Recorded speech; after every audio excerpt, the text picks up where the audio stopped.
Welcome to the Culture Lab. I'm your host, Bajer. This podcast helps you turn your company culture into rocket fuel for meaningful growth. It explores how we can make the word work synonymous with fun, meaning, and belonging. It looks at how we can build remarkable cultures that scale as our businesses grow and the world keeps on changing. When I'm coaching leaders about creating belonging, I say that we know we've achieved it when our participants believe that others understand them intellectually and emotionally. Hey gang, welcome to episode 101 of the Culture Lab podcast. This episode is brought to you by CultureBrained, a one-of-a-kind global community for leaders and culture champions who want to learn new ways of cultivating remarkable cultures at scale in this brave new world of remote and hybrid work. The CultureBrained community is where we come together to answer some pretty darn hard, ungoogleable questions about culture. And our members get to participate in things like weekly huddles, masterclasses, flash mastermind groups, and talks from world-class experts on culture. And you know many of these experts from this podcast. But most importantly, we facilitate deep peer-to-peer connections. Because making work synonymous with fun, meaning, and belonging, it's definitely not a task for a single person. It requires tapping into the collective wisdom of bold, kind, and curious culture leaders who are on a mission to redefine and, frankly, decrapify work. So, if this sounds like something you'd like to be a part of, check it out at tiny.1/CultureBrained. And don't worry, you don't have to write it down. There is a link in the show notes. Today, we will talk about belonging at work. It's a really important topic because when you think about it, belonging is not a byproduct of success. It's a necessary condition for any team.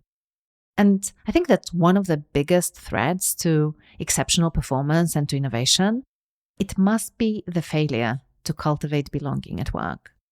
There is research that shows that when our sense of belonging is threatened, we start performing below our potential.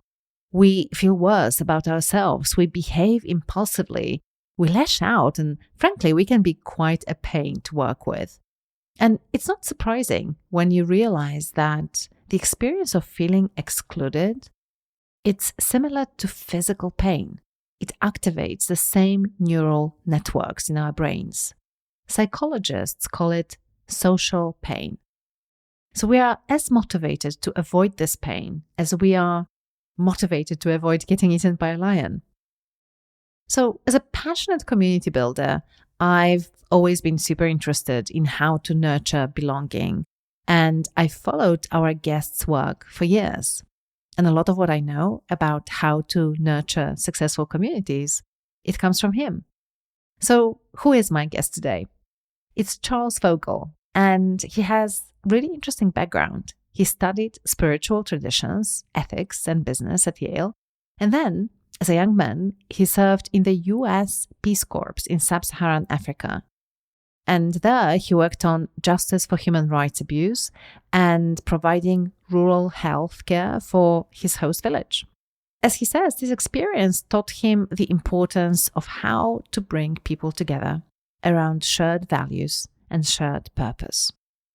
Later, Charles created a documentary film company, and his projects won numerous international awards, including the Amnesty International Movies That Matter Award. Today, Charles works with Google in several capacities, including being a trusted thought leader for the Google School for Leaders, which develops over 20,000 Google managers. Charles's work is used to advise and develop leadership worldwide within organizations including Airbnb, LinkedIn, Twitch, Amazon, ServiceNow, Meetup, Wayfair, and the US Army. In this interview, we will do a deep dive into how to cultivate a sense of belonging at work so that your people can do the best work of their careers. So with no further ado, here's Charles Vogl. My name is Charles Vogl. People know me best as the author of 3 books about how people in leadership roles bring others together around shared values and purpose. We call that community. Typically, organizations that reach out to me have high-stakes outcomes, and they're working in very dynamic environments. Welcome to the show, Charles. Thank you for having me. I'm so excited. I've been a fan for such a long time, and I really can't wait to have this conversation with you for many reasons. But one of them is that we actually do a deep dive into belonging in our CultureBrained community. And I literally couldn't think of a better person to speak about belonging than you. So thank you for accepting my invitation. Well, it's exciting to reach a new audience about important subjects in a lonely time. So the first question that I ask everyone who comes on the show is about the early cultural influences that shaped you as a person. How did you grow up and what imprint had it left on you? Well, I grew up in Southern California, and I think one of the things that's relevant here is I would later learn that where I grew up was the richest county in the richest state of the richest country in the world. And that didn't mean that every day of mine, was about lounging on gold sofas, but this idea that I realized the rest of the world didn't live like we did. And after college, I volunteered full-time in what was called a radical homeless ministry in Southern California. And it was radical because we lived with people who didn't have homes, and we all volunteered together to serve meals in the area. And it was there where I saw people volunteering in faith or motivated by faith to serve the homeless in ways that were totally exhausting and, quite frankly, often nauseating, because people who don't have healthcare or grooming facilities sometimes are smelly, or often are smelly. And I really got to notice how working in community, coming together on shared values, we could make a difference. And obviously, any one of us couldn't do it by ourselves, and we weren't doing it because it was out of transaction, right? Nobody was promising something fantastic to us if we kept working on this ministry. And that really moved me just to see that commitment. And then subsequent to that, I served in the U.S. Peace Corps in northern Zambia. And for those who don't know, that's a program in the U.S. government where it sends Americans to other countries with skills to help with those skills that those countries say they want. And for me, I was working on water sanitation issues in northern Zambia on the Zaire border. And that was my first time living in an African village. And that was my first time seeing how about 140 families were so connected that nobody could go hungry as long as there was food in the village, because nobody in the village would allow someone to go hungry. When someone needed to replace the thatch on their roof, villagers would help you do that. You didn't hire a contractor to do that. And I was really moved to see what a difference it makes in a really tough place when people come together and support one another in ways that were not recognizable to me from Orange County, California. Yeah, that would be my next question. Like, how did you come back from that experience into the Western world again? Because I can imagine that transition can be quite hard. It was hard, and I, quite frankly, came out burned out and cynical.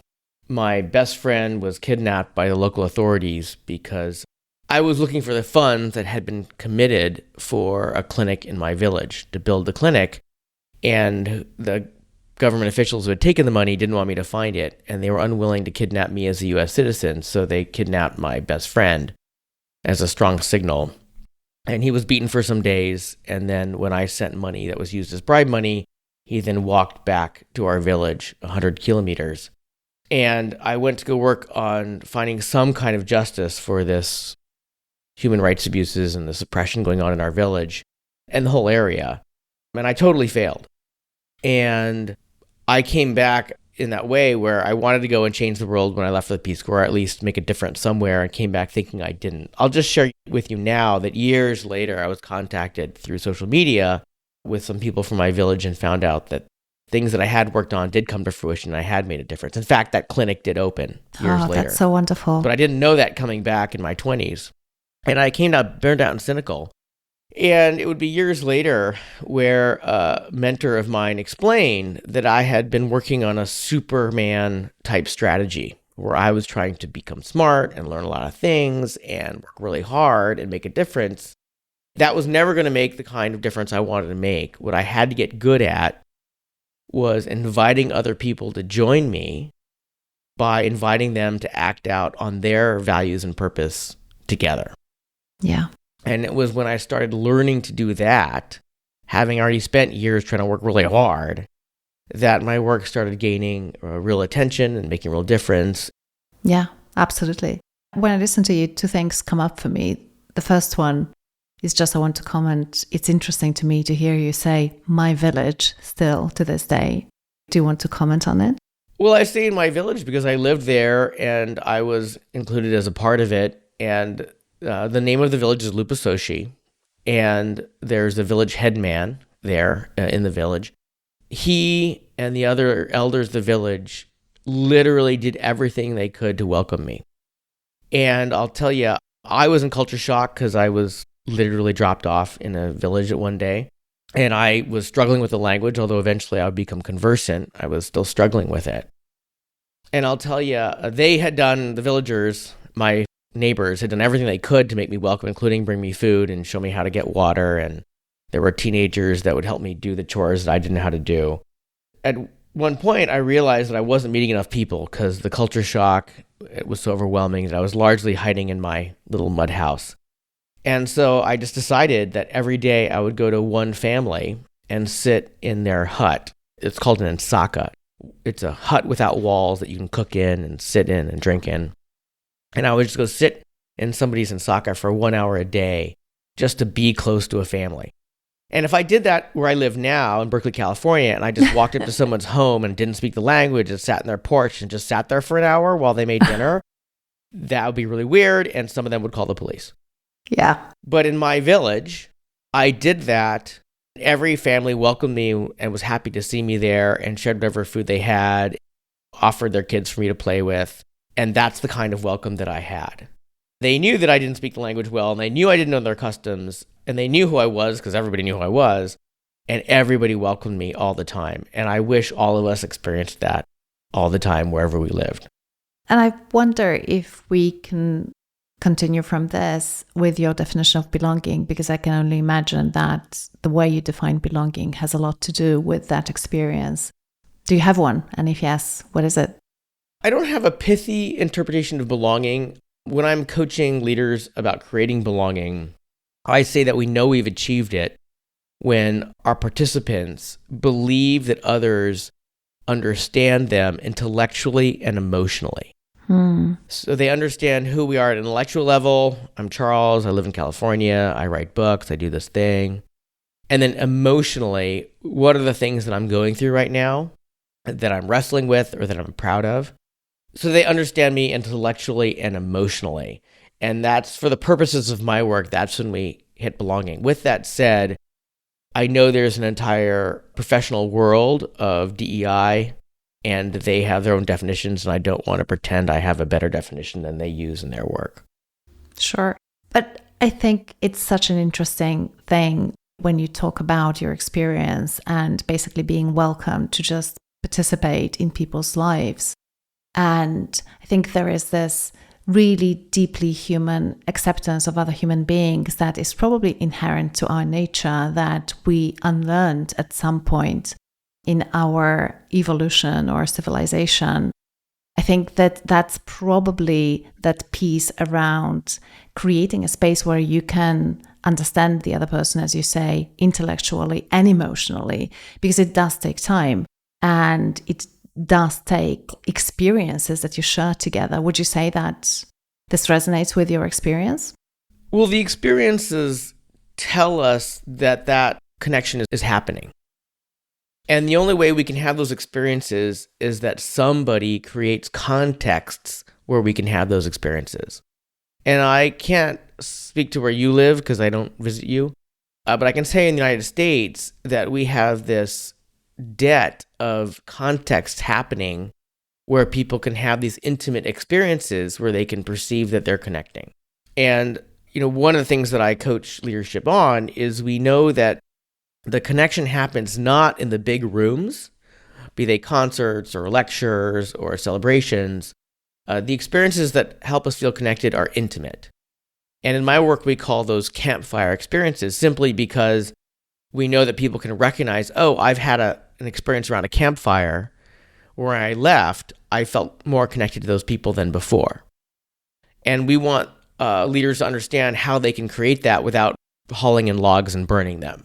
And what we say is, it's a campfire experience if there are 3 criteria met. And the first one is participants are physically close enough to have a possible intimate conversation. So if you're sitting around a table for 10, it's not fun. In the United States here, many weddings set up tables for 10 and guests sit at them for 3 hours, and nobody leaves thinking, oh man, I'm so glad I sat next to those 9 people and I feel so close and can't wait to talk to them again. Because it's just too big. Yeah. Typically it's 5 or less makes that possible. We had Professor Dunbar on the show, and he's obviously the guy behind the Dunbar's number. And he said that exact thing. He said it's impossible to have a conversation with more than 5 people, ideally 4. So it's interesting because, you overlap here. Well, I'm glad to hear that we're saying the same thing. He probably knows more about that specific subject than I do. And the other things that we say is that participants need to have the freedom to have the conversation that they want to have. And then lastly, all the conditions that would distract from that intimate conversation need to be handled. So if there's a band playing so loud we can't talk to each other, that needs to be handled. If there's a TV screen with a sports game above our heads, that needs to be handled. And it's funny, these 3 criteria are pretty short, but it's amazing how many events I see where an organization will spend tens of thousands or hundreds of thousands of dollars to connect their people, and they can't meet those 3 criteria. And if we just help people understand that alone, stop trying to create these huge events or hire bands that are so loud nobody can talk, and see what happens, we're going to see more connection. I love that. And I think it's a nice segue to introduce our listeners to some of the concepts that you shared in your book, The Art of Community, the 7 principles of belonging. I really love that because there are so many things that people can implement based on these concepts. And I think when you speak about context, a notion, an idea that you present in the book that is very relevant to it is boundary. So I wonder whether we can speak about that because it's probably the first paradox of belonging that people encounter, right? If I understand your work correctly, you are basically saying that there is no belonging without exclusion, there is no belonging without context and without boundaries. So can you elaborate on that a little bit and tell us why we need boundaries and what is the best way to create them at work? So when you are trying to foster that sense of belonging, how do you create the right boundaries so that people can feel safe and included? Well, let me clarify. I'm not declaring existentially that there's no connection or belonging without a boundary. But when we act to invest in a particular community, we need to understand the boundaries of that community so we can invest in it. Otherwise, our energy can't get focused and it's to everybody in the world and not to the people we're committing to, be that in our neighborhood or in our organization or just amongst our friends. That boundary is not there to snob out people who are not in our neighborhood. That boundary is there to allow people who do show up to understand that the people we're collecting together and investing in share at least one value and purpose. Usually there are more, but there needs to be at least one. And so, for example, if I'm going to invite my neighbors into a community where we know we care about each other, I hope they care about the safety of our neighborhood and they care about the safety and health of our neighbors. And if you don't care about that, then you're going to be a really lousy community member. When I show up to be part of that community, I want to know that other people share at least the values and purposes that are bringing us together. And so I want to know that people who don't share that aren't showing up, right? So for example, if you invite me to your neighborhood community, even though I don't live in it, and I just show up because I want to get more leads for a real estate business, if you allow me to keep showing up, maybe even have a leadership role, I'm going to be toxic to your community because I don't care about your neighbors. I don't care about your neighborhood. I just want to increase my real estate business, right? And that illustrates how important it is that we understand not everybody belongs at all of our events all the time. Now, if someone wants to build a real estate business and isn't part of your neighborhood, fine. It doesn't mean we hate them or they can't come around ever or can't be our friends, but we don't invite them to those campfire events where neighbors get to share what they're struggling with, where they ask for help for reasons that are obvious. Yeah. This is the way we're building our CultureBrained community, and it's incredible. And I've learned it actually from you and your work, how much positive feedback we got from our members, because our community is for culture practitioners, people who are there in the trenches, shaping culture in their companies. And we get a lot of applications from people on the fringes, people who are interested in culture, but are either consultants or academics, etc., etc. And we say, thank you for applying. And we're so delighted that you would consider being a part of this community. But unfortunately, this is our boundary. We only accept people who are practitioners, and our members always say thank you for protecting our community and thank you for, so this creates a safe space. So I totally get that. And I wonder, what are your thoughts on creating these boundaries when you invite people to your company? So when you start hiring, when you bring people in, I imagine that values and purpose for companies are going to play a major role. Are there any other considerations that are important for us to talk about? So in most companies, when a hire is made, it's transactional. And even if it is not totally transactional, it's overwhelmingly transactional, right? You're going to show up and do this thing, and we're going to deliver whatever we promise, which almost certainly includes pay and maybe other things. And so in general, the organization isn't built around values and purpose. Maybe the purpose is to make money, but that's not the kind of purpose that we say is internally driven, external. We want external rewards, in this case, money. And so if we want to create a feeling of community in the organization, first of all, we need to think in what we call segments. It's not that everybody in the organization is going to feel really connected with everybody else, right? So we need to think, well, who wants to be connected with other people? And that could be around really anything that we're excited about. That could be about sport or region or maybe field. A big part of having a boundary is ensuring that the people who would be harmful on the inside don't stay inside the boundary. Right. We have elders in the boundary that role model the values of the inside and then also protect the boundary. And so if you have people in your organization that are jerks, and there are a number of ways to define that, but one of them is they attack other people. We could even say they don't even live by the values that you're ostensibly holding up in your organization. It's important that they are corrected, that there is some proportional response to their violation of those values. And where some organizations or many organizations fall down is they say, these are our values, and they put them on a website. But because people are invited into the organization transactionally, as long as those members deliver on the transaction, the values aren't withheld, and there's no proportional response, even rejection of a member when they violate those. And that's just all theater, right?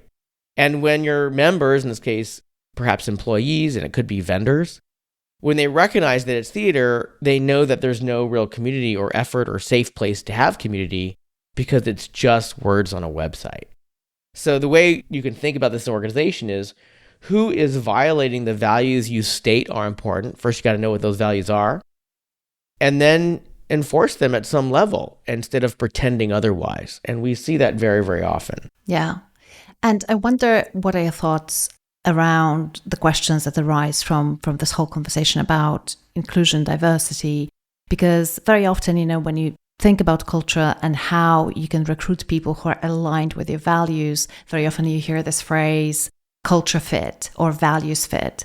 But people say, okay, that's great, but we also need diversity. So perhaps we should also be hiring for culture add, which is basically people bringing something new, additional different to the mix. This is a very valid point, obviously, because you are not creating a cult. You want a place that is vibrant and inclusive. And so I wonder what your thoughts are on how do you manage these boundaries in a way that is generative and positive, at the same time leave, I suppose, space for people to show up in slightly different ways. Does that make sense? Well, yes. The reason I'm pausing here is this is a really rich topic. I've spoken to people who are experts in leading these conversations, and I don't want to say anything trite here that either distracts from the complexities of these challenges or minimizes the good work of the people who lead organizations to wrestle with diversity issues. I want to say something that's relevant from my work and what I can speak on. One of the things I think is important is writing down what are the values we're looking for, and don't make it a long list. So one of them can be integrity, right? Do you lie? Do you deliver what you say you're going to do? Whether you like that person, whether they remind you of your other friends, whether they feel right, is separate from do they lie and do they deliver what they say they're going to deliver, right? And I think when people say right fit, that's code for do I like you because you remind me of my other friends. And I'm a member of an outdoor athletic club right now that has an overwhelmingly white leadership, quite frankly, an overwhelmingly white membership. And I'll just tell you, on the website, there isn't a single person on the website that's not white. And I live in California, amongst the most ethnically diverse places that have ever been in humanity. And I'm aware that whoever's creating the website and whoever's doing membership is gut checking at some level, do I like these people? And it shows up. And I'm not comfortable with that. And I don't think they're ready for the conversation. Seriously, what are you looking for in members' representation that's different than do you like them? Mm-hmm. Right? Yeah. And there's a good example where it's fallen down is my point. Because I don't think they've written it down. And that's what they mean by you're a good fit, right? Is you're like us. And they're maybe even too lazy to look beyond that. Yeah, totally. I really love this point about being super clear about what are the values that you're looking for and really making it a part of your criteria when you look for people. Because indeed, what I see very often happen is that culture fit is very abstract. It's like people like us, but really without anything specific attached to it. And so I think when you are very straightforward in what are those values and how you are going to evaluate whether people are aligned with that. And also, I guess, then being open that obviously you will have your own personal values and we welcome that diversity. But these 3 core values, so a short list to your point, right? Or 4 or whatever they are the things that we're looking for in our ideal candidates. I think it's only fair. And it's a beautiful way of setting this boundary and making the place safe for everyone. I love that. And also thinking, what are your thoughts about when you do that and when you achieve a great extent of diversity and bring people in to an environment where perhaps some individuals were not used to that amount of diversity? How do you then protect your community and enable new members to thrive within that community? I'm sure that you have a lot of experience because you really had a front row seat to so many communities. And I'm sure that a lot of communities that you have seen have made conscious efforts to make their communities more diverse. And yet sometimes you see those new members joining and not feeling at home because the old culture is still there. And maybe, it's not as welcoming as we would like it to be. What are your thoughts on that? Well, this is a very deep conversation. What I can say here is that I'm looking in an organization with how many invitations members are getting to connect in intimate experiences. And in my work, an invitation is a request to spend time together where the person invited recognizes somebody cares if they show up or not. And if there is that request without that recognition that someone cares, That's called an announcement. How can you do that, Charles? It's such an interesting point, and I agree 100%. What are the best ways to show people that it actually matters to us that they're there? Well, first of all, you make it personal. And personal means I call you or I reach out in a way that you recognize is individual for you. So, for example, I could say to you right now, hey, there's pizza at my house on Friday night. You should totally come. And you're going to have a response. Or I can say, oh, now that we've spoken today, I want you to know that on Friday nights, my wife and I take time every Friday from 6 o'clock to 9 o'clock to build the relationships that become friendships that support us in a difficult time in American history. And we'd love for you to join us. We're ordering pizza this Friday. And that's a very different invitation. Mm-hmm. You're giving context there also. I'm also letting you know that I'm inviting you because I want to build a friendship. We're only inviting people because we want to know them better. Mm-hmm. And this is a little bit misleading because on both cases I'm speaking to you directly. Where it usually happens in an organization is there's a mass email that says, hey, pizza on Friday night, right? Team pizza. Whoever wants to join. Right. You're welcome. Yeah, exactly right. Yeah. And that's about as far away from an invitation as you can get and technically let people know that there's going to be pizza there, right?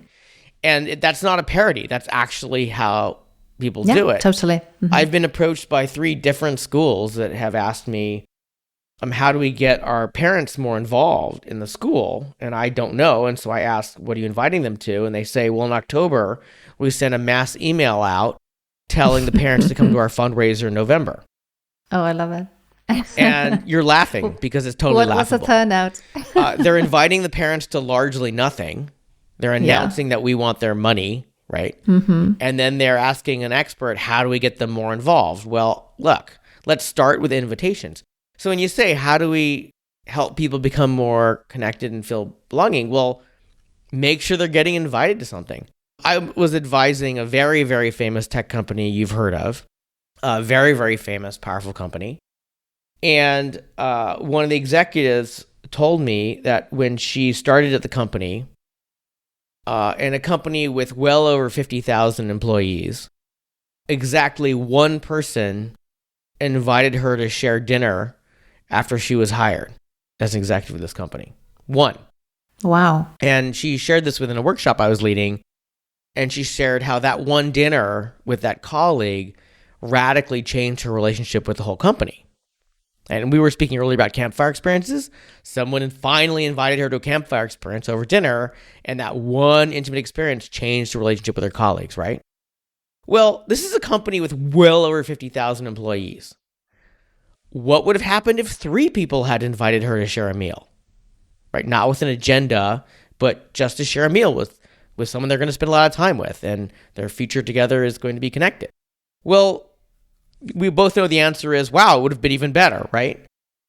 Well, what would happen if every person invited to your company knows, because it's part of the culture or part of the guidelines, that they're going to share 5 meals with a colleague in the company within the first month? 5. We're all eating 3 times a day, some of us more.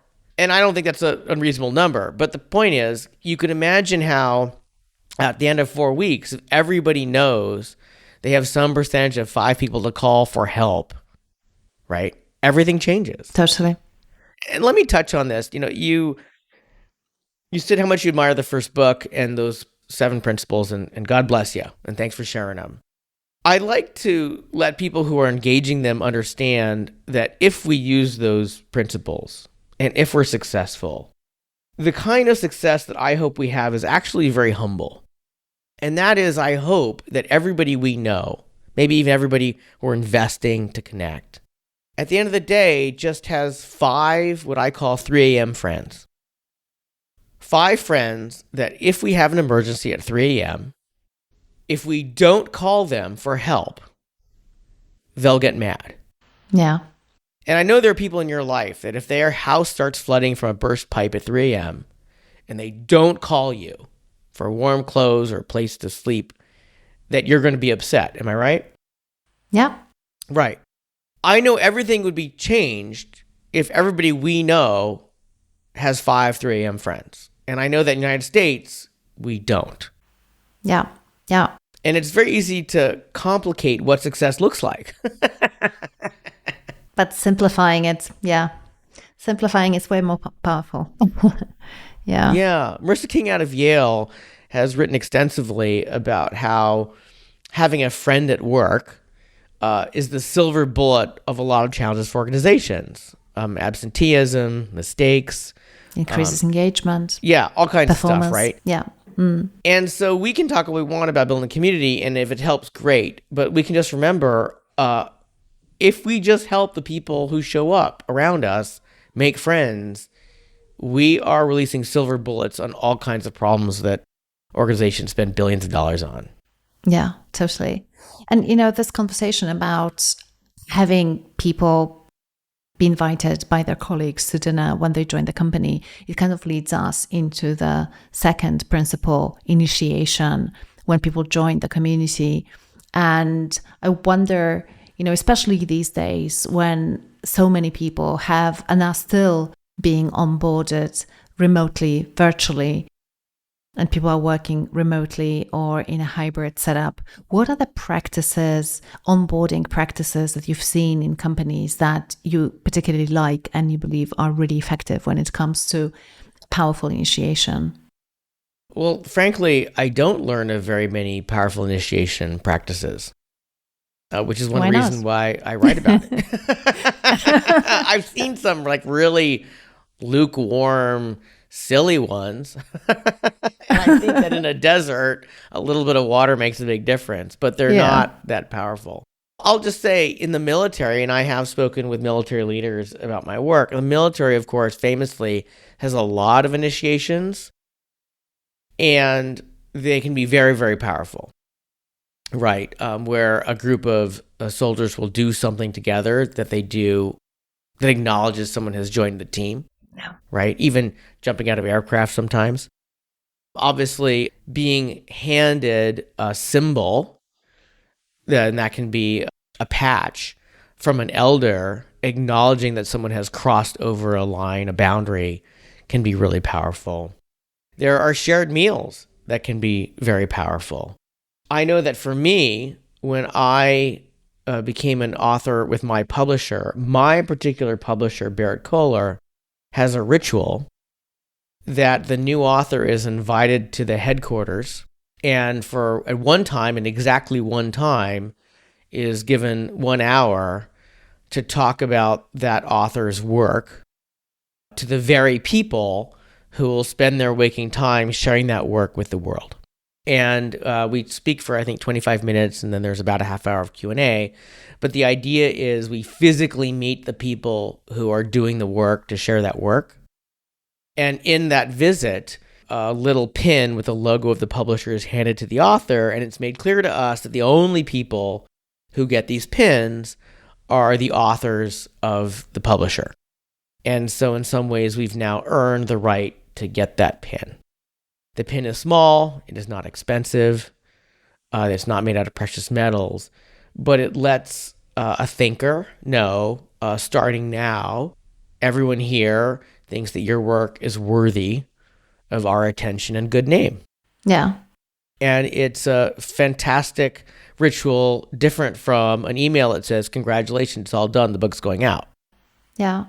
What is a ritual for those of our listeners who would like to understand it a little bit better? And I think particularly, a sort of ritual that you can introduce, again, into a workplace, because some of the rituals that are out there, I'm sure that they work really well, for example, in the military, but people would probably cringe if something similar would be introduced at work. Sure. And that's true for all communities, right? Because your values are different, your cultures are different, and that it should be that way. So the person who's taught me the most about rituals is Ezra Bookman. And he says that a ritual is an act we do symbolically that slows us down so that we understand the importance and the meaning of a moment. Oh, I love it. So it's an act we take symbolically that slows us down so we can see the importance of a moment. And the reason all those words are important is rituals are fundamentally inefficient. right? There are other ways my publisher could have said, we think your work is important enough to share, rather than fly me to their office and gather people around. Zoom meeting. Right. It's inefficient because it makes us notice, oh, this is important. This is a transition in my life and a commitment to them of our relationship. And quite frankly, any act we take can be a ritual as long as it slows us down to notice it's important. And that can mean a hug, a ritual hug that says we have crossed this boundary together. I love it.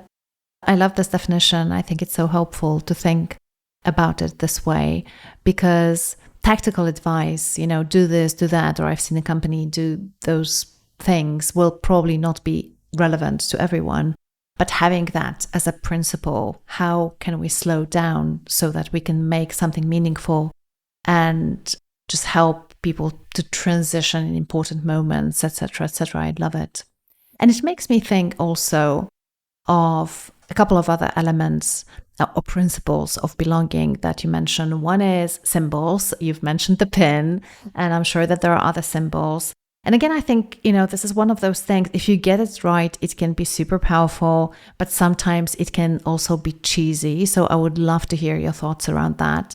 And then the second thing is the temple, because I think a lot of times rituals need to take place in a special place. I think it's no coincidence that they invited you to their space because they wanted for this place to be special, I suppose, for you and for them as well.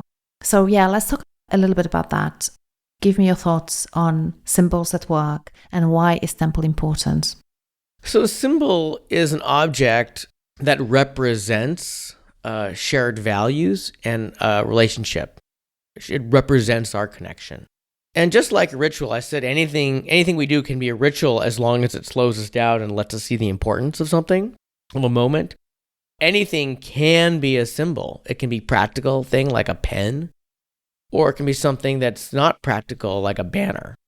As I write in my book, when athletic jerseys are mounted on a wall, those are symbols of a relationship of an athlete or a team to one another. So we don't need to get caught up in what do you make a symbol, but understanding that the symbol is meaningful because it represents something. And often the more abstract, the better. Abstract meaning it's not a literal sign that says we are honoring blah, blah, blah, blah. But there needs to be that shared understanding of that meaning. Of what it means. Mm-hmm. And when I'm talking to leaders about building community, the kind of symbols I like to talk about are tokens. And our tokens are symbols that we give to members that they take with them to be reminded of their connection to us. And we can give any object in a way that is intentional, that people know that they're taking with it. One of my favorites is I had a friend who worked at a very famous investment firm. And every time that they closed a big deal, the team would choose a toy that would represent that deal. And then you could put that toy on your desk for having been part of that deal. Yeah. And so for a stranger to walk around, they see grown professionals with desks with toys on them. And that sounds, you're laughing, right? It's simple. Yeah. You're laughing because it's not practical. But to them, when they visit someone's desk and they saw what toys were on the desk, they could generally get a sense of what deals that person worked on. And it symbolized that person's connection with those teams. Totally. And toys are inexpensive and they're kind of fun. And they work great because everybody knew what the symbol was about, right? It's that simple. Yeah. Yeah. I love that. The last thing that I'd like us to unpack a little bit is the importance of having a temple. And I think particularly these days, right, in this brave new world of remote and hybrid work. And a temple, maybe actually I'll let you talk a little bit about what is a temple and why is it important? And then how do we create a temple if we don't have a physical space? So in my work, a temple is the place where members know they're going to find other members who share their values and purpose. And it's also the place we enact our rituals. So obviously it's great to have a permanent temple.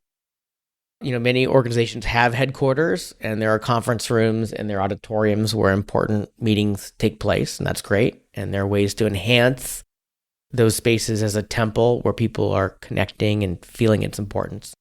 We can also make temporary temples. So, for example, many athletic organizations will have a championship event once a year or so, and they'll turn somebody else's space into their temple for that paramount gathering, we call it, of that championship event. Or like a retreat, right? When a team goes on a retreat, I suppose that space where the retreat is taking place, it's a temple as well, right? Yeah, to make it a temple, we need to do a couple things. One is we need to establish what are the boundaries of the temple. It's not just like, hey, we're meeting on the beach. And a boundary, I'll tell you at my wedding, the way we formed the boundary is we put a row of flowers around the space we were using.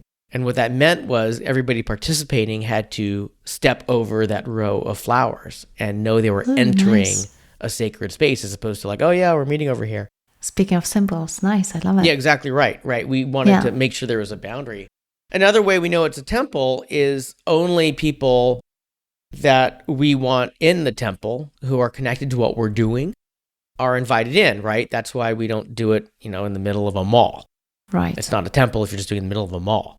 So how organizations do is understand that, especially in a remote place, our members want to pilgrimage to a place where they're meeting the people who share their values and purpose.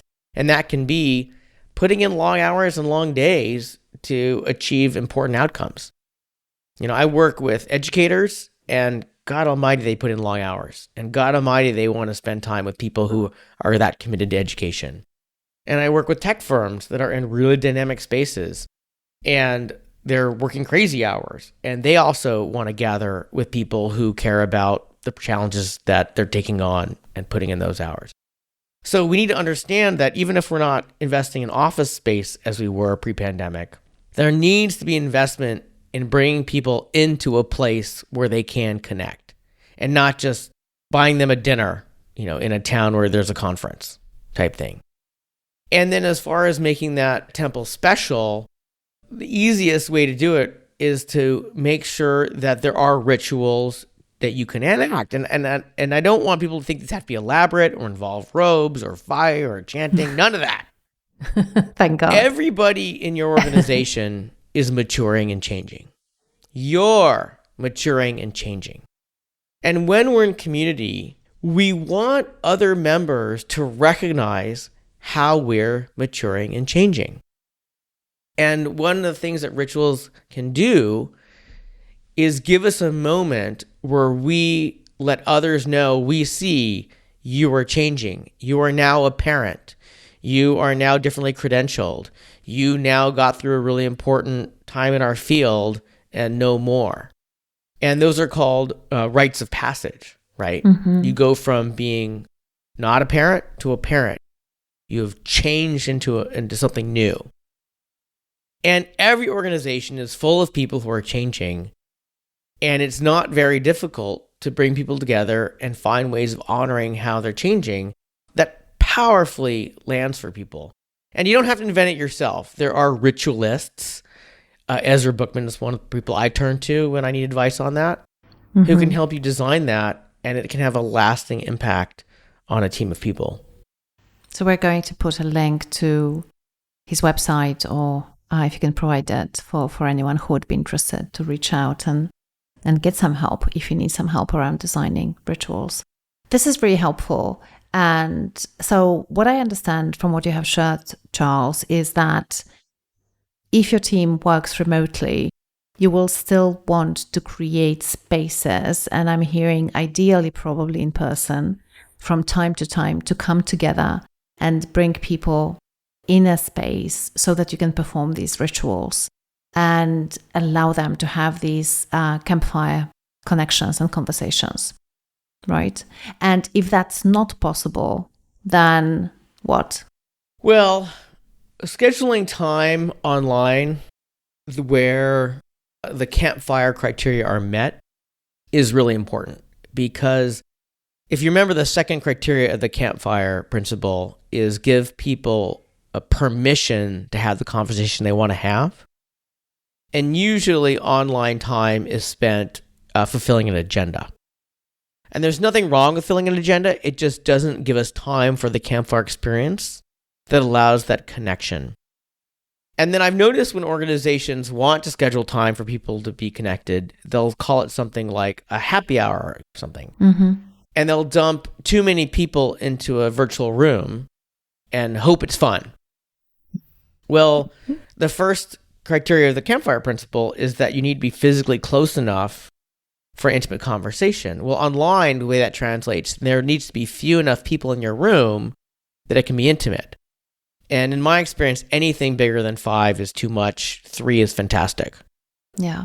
So we need breakout rooms, right? You need to put people into breakout rooms. Mm-hmm. Yeah. Nobody wants to spend an hour looking at 14 other people on a video call without an agenda. And I'll give you another resource. There's a book written by a couple of people from the Stanford Design School called Rituals for Virtual Meetings. Rituals for Virtual Meetings. And the authors are Kursat Ozenk and Glenn Fajardo, if I'm saying the name correctly. Right. And there's a resource that can help inspire creativity on what's appropriate rituals you can play with online. With that said, I can't say strong enough how important for the long-term connection and durability of those relationships that investment is made for in-person experiences. And just to give some data on that, we know it takes dozens of hours for people to create a relationship they consider a friendship. And we know that it's a multiple of that time if that connection is made online, a multiple. And we also know that people want to spend less time online than in person. So for example, if I invite you to my home for dinner from 6 o'clock to 9 o'clock on Friday, you probably will not think that's ridiculous. But if I ask you to join a video call with me from 6 o'clock to 9 o'clock, that's like outright ridiculous. And yet we know it will take more time for you and me to create a friendship online. Well, that just shows you how many forces are working against us when we're trying to connect a team and we're leaning on online mediation. We deal with what we can, but we need to know what we're working against, and we're going to get results consistent with that.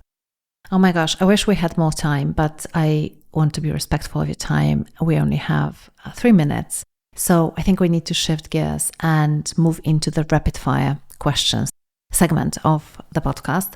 And the idea here is that I'm going to ask you 5 questions in rapid succession. And the challenge for you is to answer all of them in under 2 minutes. Shall we try? All right. We can try. Let's try. I'm sure you can do it.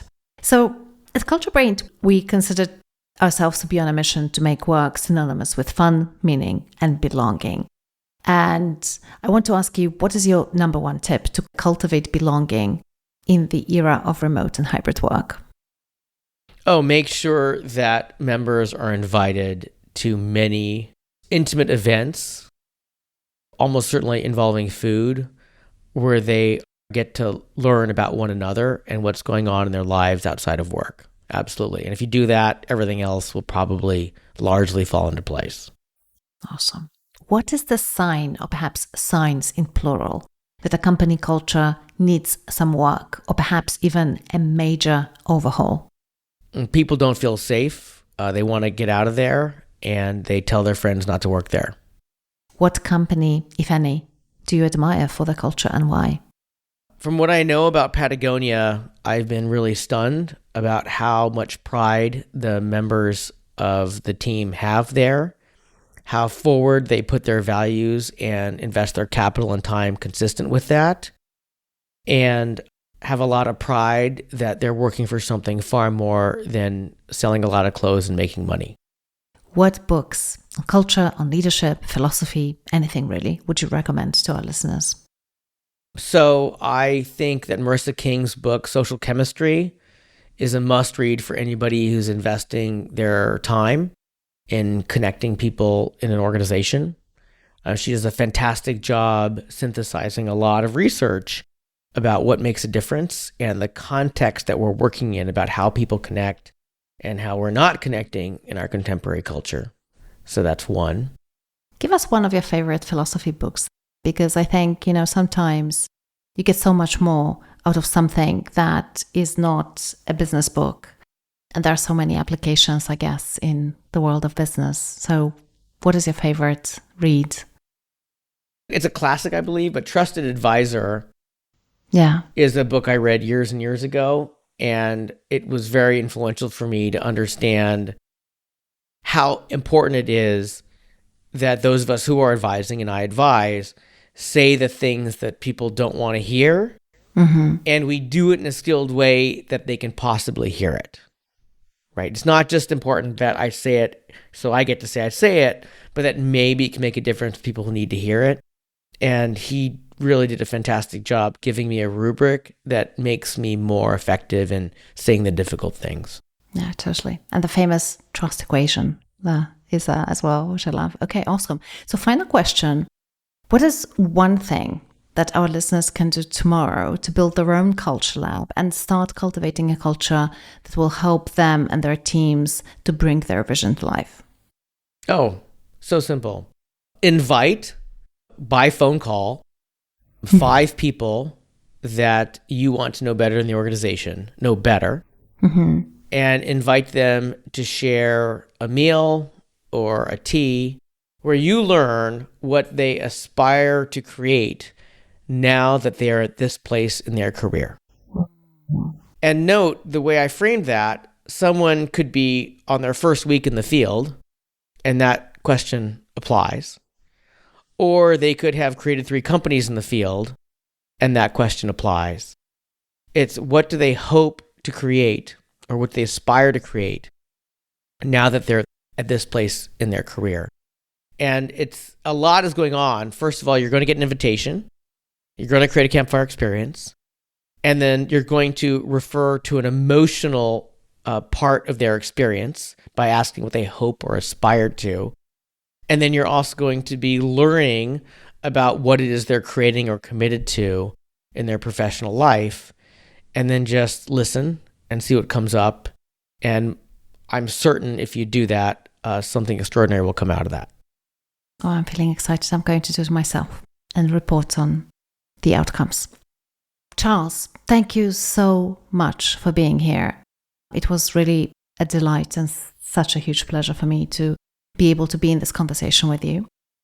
So if people want to learn more about you, about your work, what are the best places, particularly online, because we gather to a global audience, where they can find what they're looking for? So I have a website. It's Charles Vogl. That's VOGL.com. And on there, anyone will find free downloads with the ideas for my books that can be used to start a conversation with a team. There are short articles that are much shorter than my books. I have a podcast with smart people that, wax on about deep ideas. And then lastly, you'll find out about an online seminar we're launching next year. So those who are inspired by the ideas I write about in my books and want to put them in practice can do that together with others and just inculcate those ideas into your practice. Ooh, I'd love that. I will definitely look into it myself. Thank you for sharing that. Thank you again for today. And I'm looking forward to having you in the CultureBrained community next week. It's delightful to be invited. I'm Aga Bajer, the creator and host of the Culture Lab podcast. And this is the Culture Lab team. Anis and Labarawi, production manager. Sound producer, Heather McPherson, Twisted Spur Media. Thank you for joining us for this episode of the Culture Lab podcast. Charles and I hope that you got inspired by what we talked about and that you will use some of these ideas to create a sense of supportive community in your company. Charles will also be a guest in the CultureBrained community, and if you're a member already, you will be able to pick his brain on how to use his approach in your company. If you're not a member yet, CultureBrained is one-of-a-kind global community for culture leaders who look for new ways of cultivating remarkable cultures in this brave new world of remote and hybrid work. If you're in charge of a culture-shaping project, and if you believe that work should be synonymous with fun, meaning, and belonging, I think you'll feel right at home in our community. You can learn more about our community at tinyurl.com/CultureBrained. You'll find the link in the show notes. Thanks for tuning in and listening to this episode of the Culture Lab podcast. If you found any moments that were interesting, inspiring, or maybe even game-changing, please share this episode with someone who'd appreciate it. After all, good ideas are meant to be shared. If you haven't subscribed to the Culture Lab yet, you can do it on any podcast streaming platform of your choice. If you want to receive our weekly insights on cultivating a remarkable, powerful, and authentic company culture, especially in a business that scales, type this into your browser: tinyurl.com/agabajer. That's tinyurl.com/AGABAJER.